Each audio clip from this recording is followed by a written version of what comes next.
Today on the podcast, we are going to be talking about one of the most common behavior questions I get, and that is it fear? When you've got a dog that is lunging, barking, snapping, growling, reacting, doing all of that stuff, and you're like, is this aggression? Is this fear? What is going on here? That is a great question, but fear doesn't always look like fear. And aggression isn't always aggression. And when you're holding the leash, it's practically impossible for you to tell. So we're going to dive into this topic today. We're unpacking why fear is hard to spot, why your dog's body language might be misleading, and the tool that you need to start to decode it all. Let's get into it. Ready to have a calm and peaceful life with your dog without the stress of those fear-based behaviors? Hi, I'm Tracy, and I've been there, overwhelmed by all the conflicting dog training advice and unsure of what to do next. But now I help dog lovers like you simplify your life with your dog by building confidence naturally, fostering trust, and addressing those fear-based challenges. So, if you're ready, stop chopping those chicken wieners and let's get to it.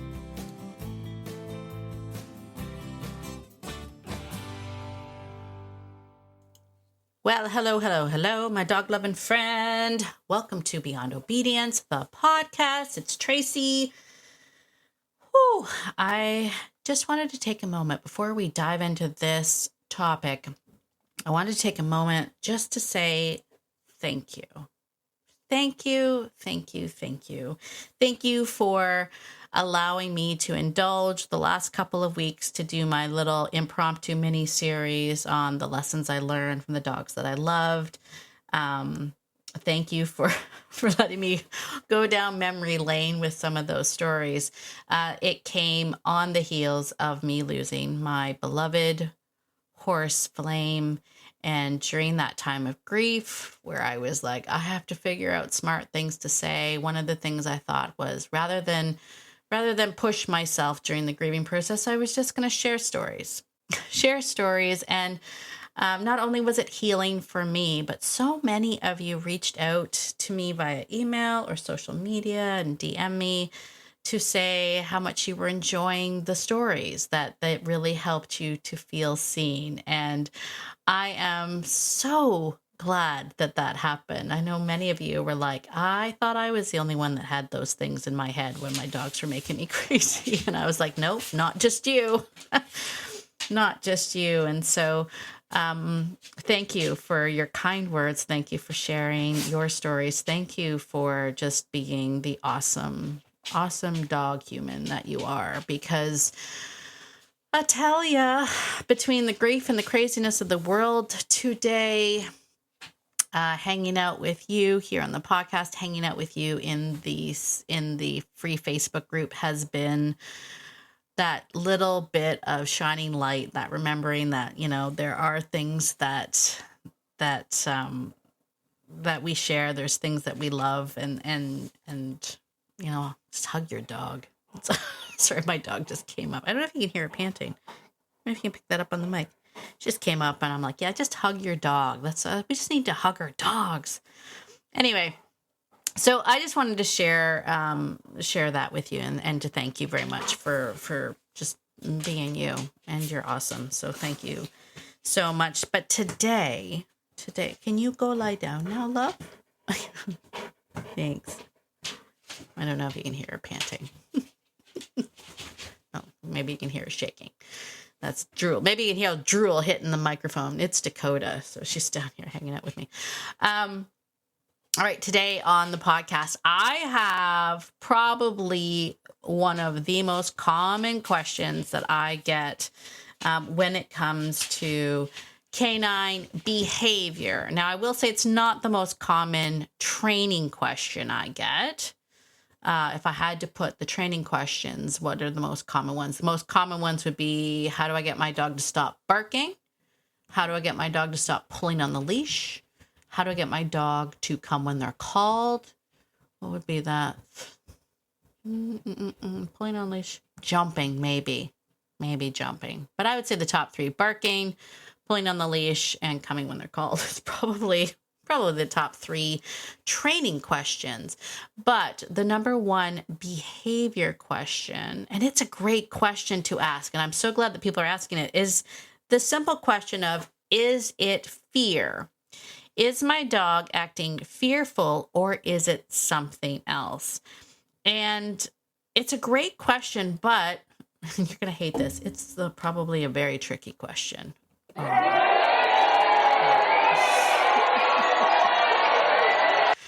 Right? Oh, I know. It's so challenging. But today we're going to be talking about why fear is hard to spot.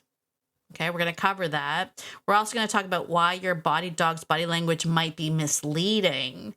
And I'm going to talk to you about this idea of how our doginality quiz can help you ask better questions. So while I love the question of, is it fear? I'm going to say we can ask better questions to really get down to the core and the answers that you need to help you move forward. Okay. So let's just start. Why is fear such a hard question? Well, first of all, because fear can look like the typical things, right? Freezing, avoiding, running away, but it can also look like barking, lunging, growling, snapping, right? And that's why people are like, I don't know what this is coming from. That looks a lot like aggression rather than fear. And it's understandable, right?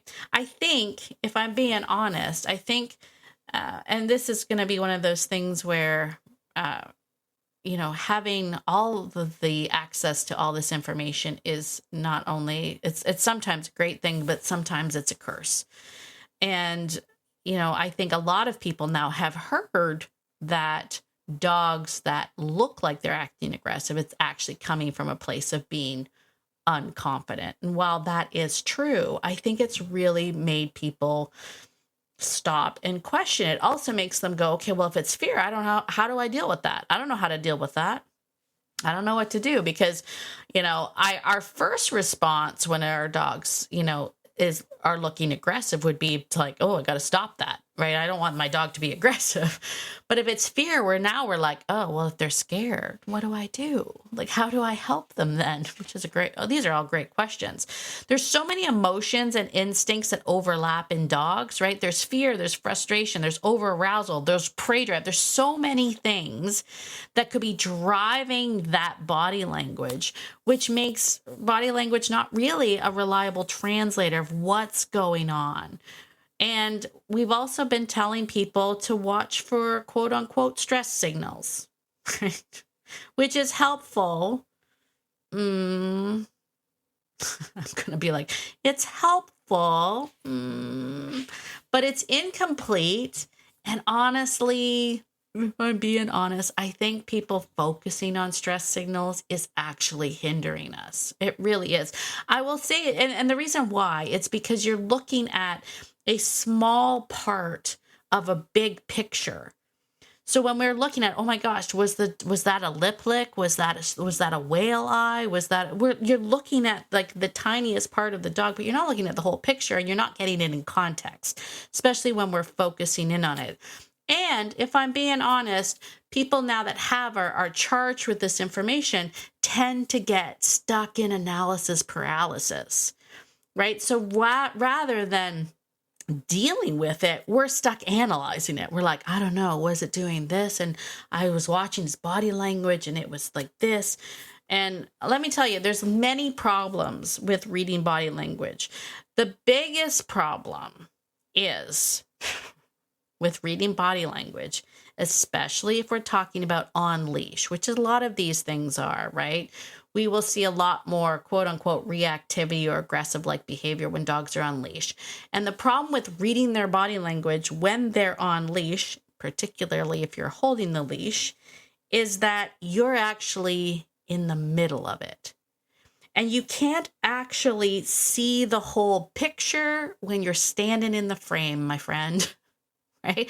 It's really challenging for you to actually look at the body language objectively because you're in it, you're beside it, and your body, your presence, your being is changing it. All of these things are happening, which means that you, as the person holding the leash, aren't the best person to actually in that moment go, was that a whale eye? Is that a lip lick? Is my dog being whatever? You know? It's really, really hard. When you're holding the leash, your energy is also in it. Your nervous system is reacting and affecting it. And your emotional attachment to the outcome is also affecting everything that goes on there. So you're not just reading the dog, you're probably reading you. Ooh, right? And this is why video is gold. Oh my gosh.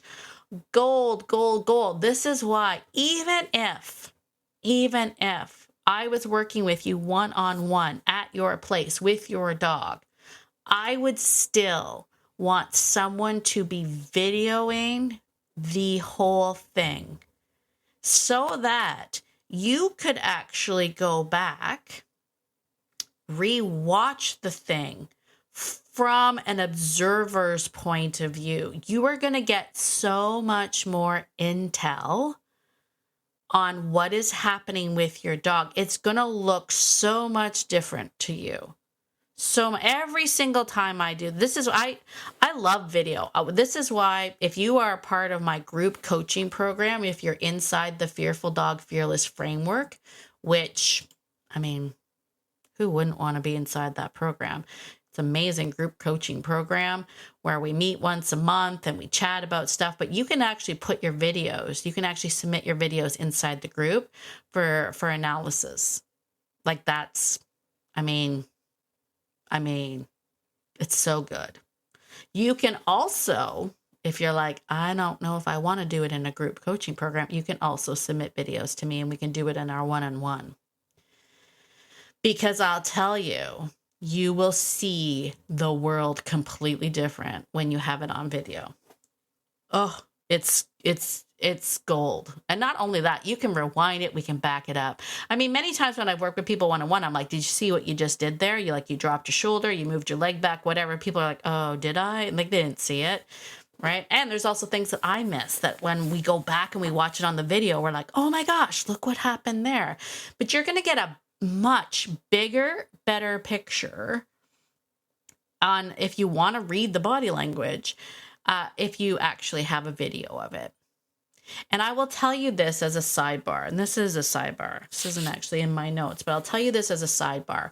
I think one of the things that is missing in the world today when it comes to dog videos that you see on TikTok or Facebook Reels or whatever the heck it is, there are a couple of people that do really great videos of dog body language where they'll be like, you see here, he did the lip lick and he did the thing and he curled away and that was him doing this and this and this. And they're great. Don't get me wrong. They're great. But what people aren't talking about and what we need to be talking about is the human beings that are in that conversation with them. And what the human being's body language is saying. And I will tell you, that is my jam. That is what we talk about inside the group coaching program, the Fearful Dog Fearless Framework. It's all about what we're saying. How can we be a part of that conversation? How can we be the influence that our dogs need for them to feel safe, secure, for them to be heard, all of that stuff. That's where that all comes from. I got on a tangent about video, but for real, it's gold. Absolute gold. All right. Let's carry on. All right.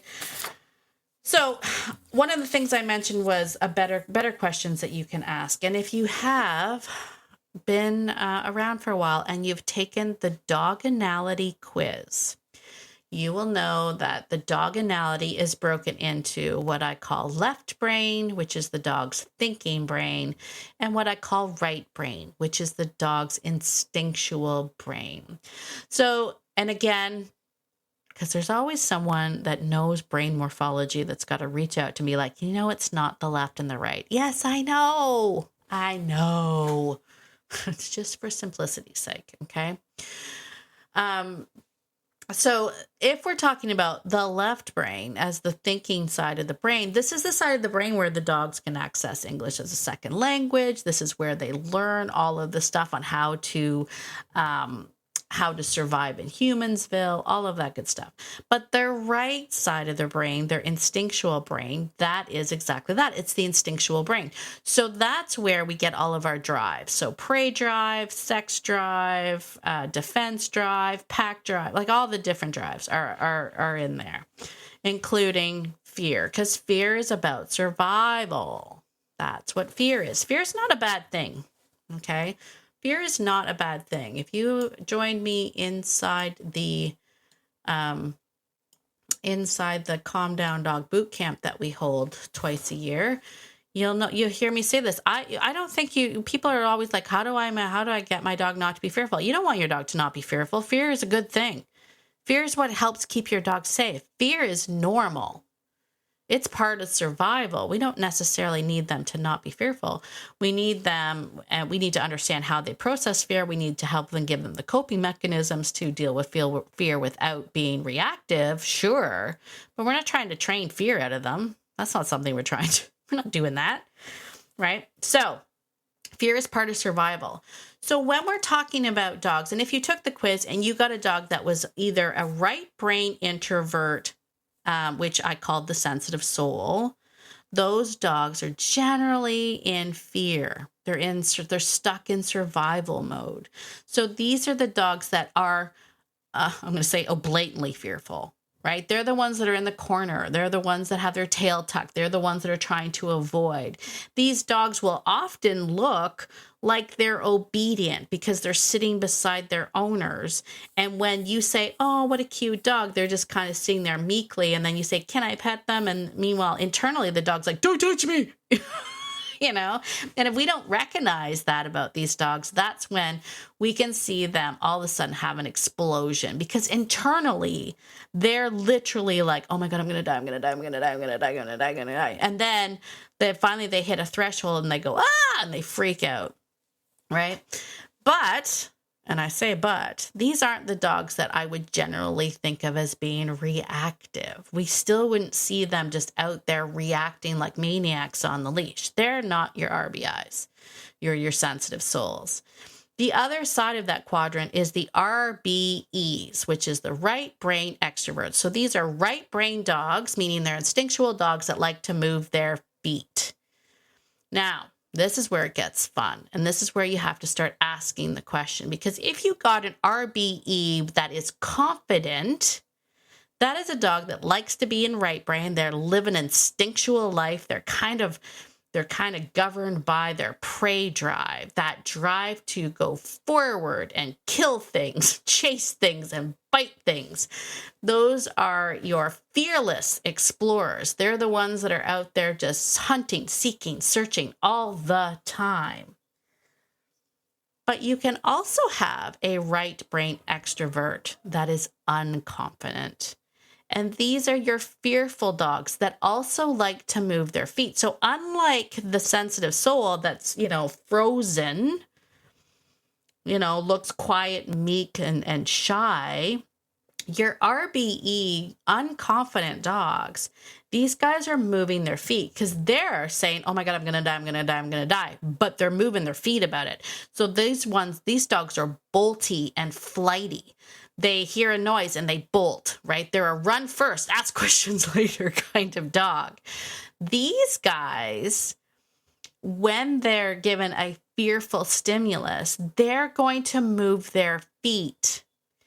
And if they can't get away, if they are strapped to a leash and they can't get away, which most dogs would choose, right? There's very few dogs are quote unquote aggressive with the intent to harm you, right? Like most of them are like, if they were given the choice, they'd run away, right? But they're strapped to us. They're strapped to a leash.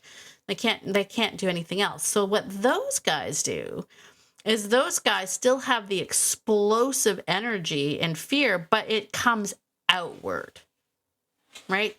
Now, one of the ways that you can kind of tell the difference between a fearful dog that's moving forward versus an aggressive dog that's maybe driven in prey or whatnot, fight drive, all of those things, defense drive, yada, yada, right, is how they move forward. So a fearful dog is going to kind of move forward, but then kind of go back.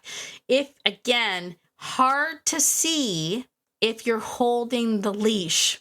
Okay. So do not feel bad if you're like, I have no idea what my dog is doing, because you can't see it from where you're standing. You're in the frame, my friend. You can't see it. But if we were to take a video of it, what you would see is you would see a dog that lunges forward, but parts of their body are kind of leaning back. You can kind of tell that their intent is, I don't really want to be here, but I'm going to make this big bolstery kind of show to kind of maybe scare you off. Now, it doesn't really work necessarily with other dogs. It certainly works with people. People are like, your dog's crazy, and then they move away. So they start to learn, if I act a fool, people give me space. And that's all I really want. I just need a little bit of time, a little bit of space. Some of these guys just need a little bit of time. They need you to slow down, especially your RBEs on confidence. They need you to slow down. They need everything to slow down. It's too much, too fast. So they react, and they're just flighty and bolty and fidgety and all of those things. Excuse me. Sorry. I got excited about that. Okay. So we can certainly see it, again, not if you're holding the leash. You may not see it then. It might look too similar. It might just look like the dog is pulling you, but you can start to see it in a different way. So when you take the doganality quiz and you find out, let's say your dog is an RBE unconfident, now you have sort of more intel. And I've given you some, if you get the emails, you'll get all the information about what kind of leader you need to be, how you need to show up for them, what kind of things do they need. As I mentioned, they need you to slow them down, to teach them to, we're going to give them opportunities to stay and know that nothing bad happened, right? Because these guys are flighty, they just want to leave.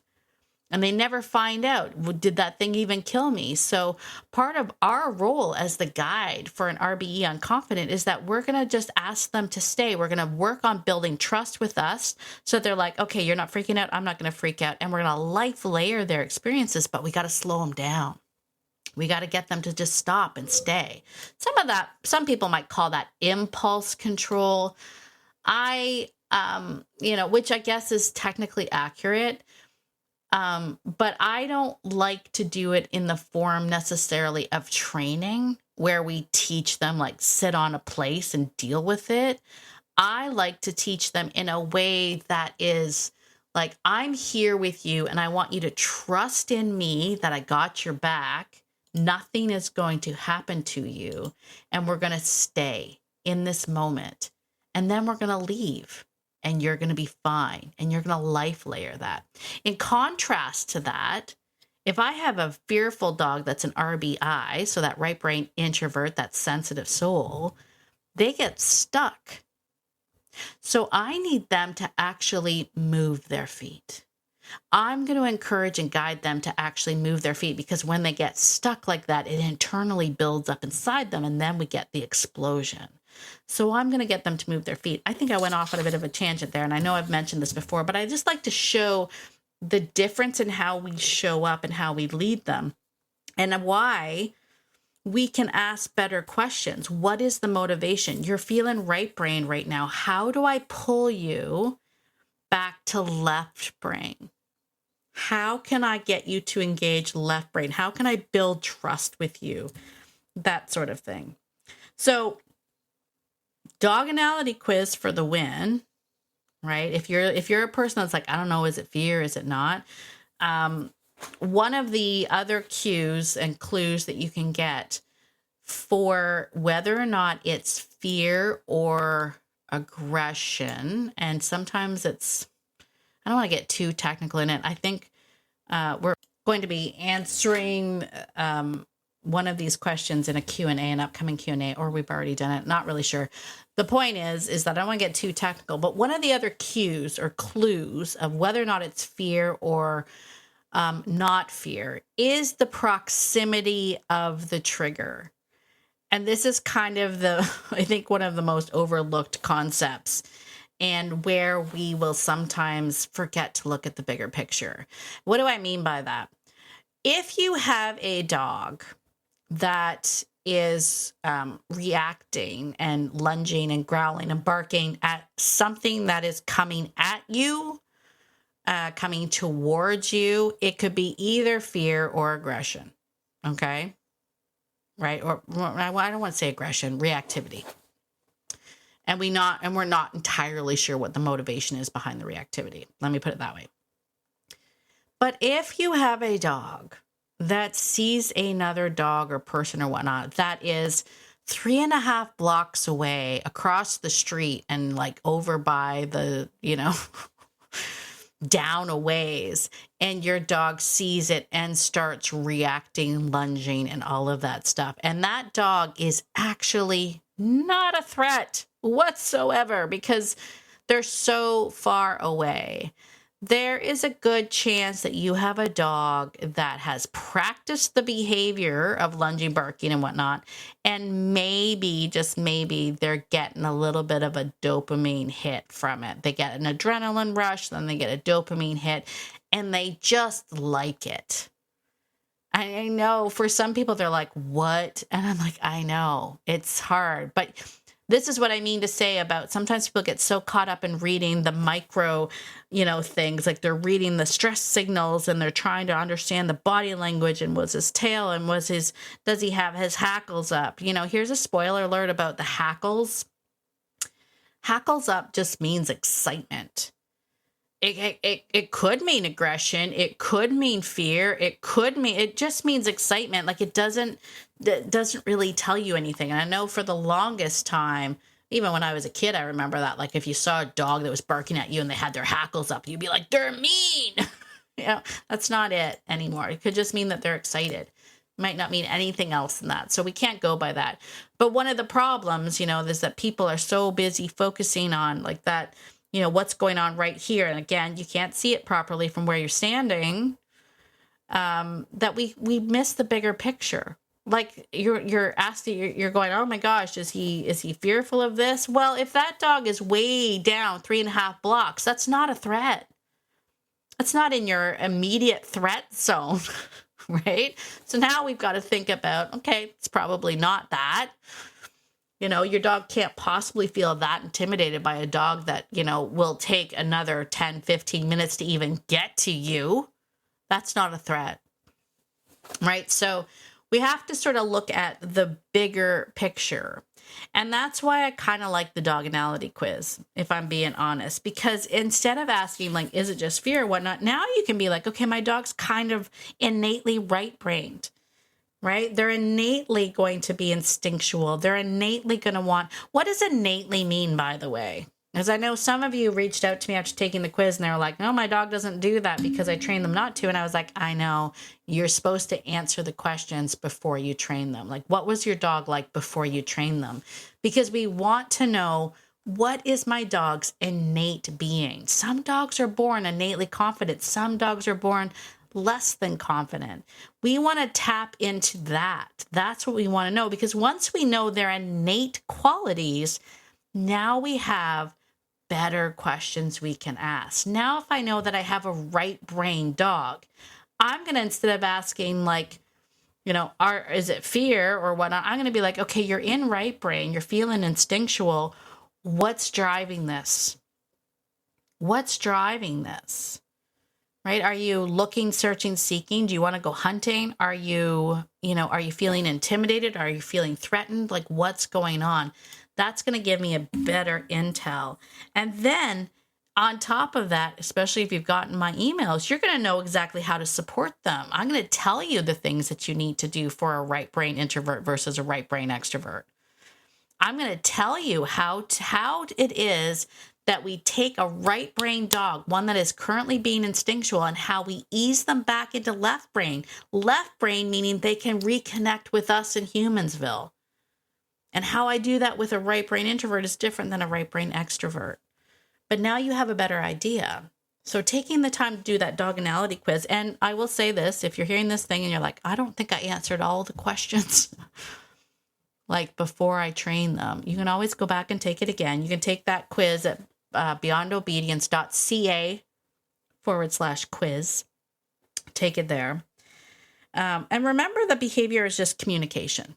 It's just it's just them telling you what they need, right? And when you understand the language your dog speaks, you're not going to be managing it. You're going to actually start leading them. Okay. So a couple things you can do. You can go and take that quiz if you haven't already, beyondobedience.ca/quiz, right? Not just to find the answers, but to spark better questions. And then if you figure out that you have a fearful dog, I am going to highly recommend you consider joining us over in the Fearful Dog Fearless Framework. That is my group coaching call. It is at a ridiculously low price. I'm going to just say that. It's at a ridiculously low price, and it has the best people in it. The best people in it. And inside that program, you can do the program at your own speed. We have our Facebook group to connect, to ask questions, to put in your videos. We even have monthly Q&As and talks. I think this month we talked about the predatory motor pattern in dogs and how you can use it to engage it with your dogs. Like, so much good stuff happening inside that Fearful Dog Fearless Framework that if you have a right brain dog, I'm telling you, you need to be in it. You need to be into it. Constant support, connection, everything that you need, all inside that amazing little program. How do you get to that? You're going to go to beyondobedience.ca/fearless. beyondobedience.ca/fearless. Or reach out to me. If you're like, I'm not sure if this program's right for me, reach out to me. I'll let you know. I am nothing if not honest when it comes to whether or not it is a good fit for you. All right, my friends, I think that's it for today. I hope this helped answer some of the questions of, is it fear? And now you'll be able to ask better questions like, what's driving this fear? What's behind this right braininess? And how can I lead you back into left braininess? Left braininess. Let's do that. All right. Hey, listen, if you like this kind of thing, can you do me a favor and give me a 5-star written review on Apple? It really helps push the podcast out to more and more people. Comment on Spotify, share it with your friends. Go on their socials and just be like, hey, check out Tracy's podcast. It really does help push the podcast out to more and more people and more dog lovers like you and I. And as always, get out there today, my friend, and be the person that your dog thinks you are, because your dog thinks that you are amazing. And so do I. Have a fantastic day, and I will see you in the next episode. Bye for now.